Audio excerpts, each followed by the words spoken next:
सरकारी अधिकारी को धमक चमक देउछंती बीजेपी प्रार्थी। एभली अभियोग आनी मुख्य निर्वाचन अधिकारी फेराद होईछि बीजेडी प्रतिनिधि दल। बीजेपी प्रार्थी प्रदीप पाणिग्राही और प्रशांत जगदेव सरकारी कर्मचारी को धमक चमक देउथिबा बीजेडी अभियोग आनिछि। सेपटे बीजेडी रे अभियोग उपरे जवाब रखिछि बीजेपी।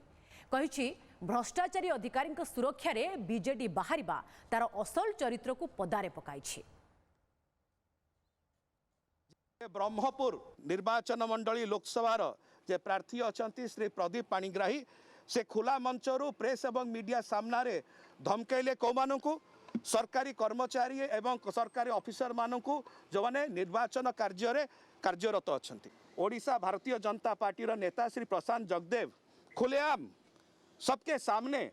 धमकई ठेलिकी फोपाड़ी जाकि पिटिले क्या जड़े जर्नलिस्ट को से राति मद पीकरी मुझे रिपीट करुच्ची मद पीकरी जंकिया पुलिस स्टेशन विषय को गले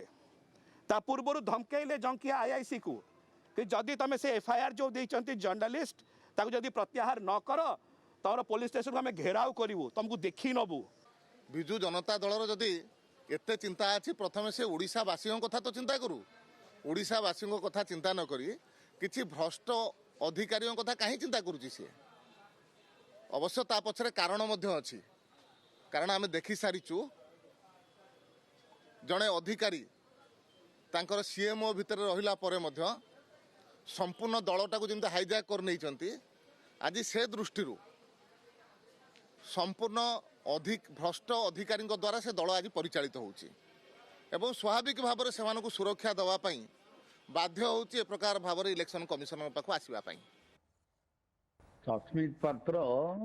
सी विजु जनता दलर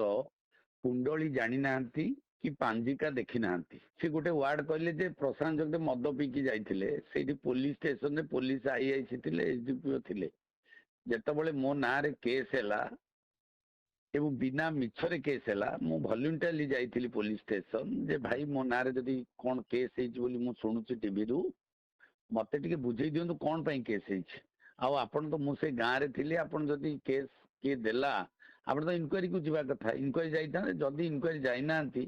ताले मते अरेस्ट करिक पठेई दियन जदी केसटा सत्य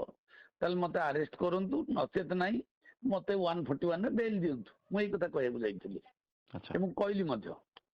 मु जेतु मु कोनोसी केस रे इन्वॉल्व नाही कि कोनोसी घटना सेमति किछि घटिनी से मिछरे आसी गोटे फॉल्स केस देले कहली मद किए पीए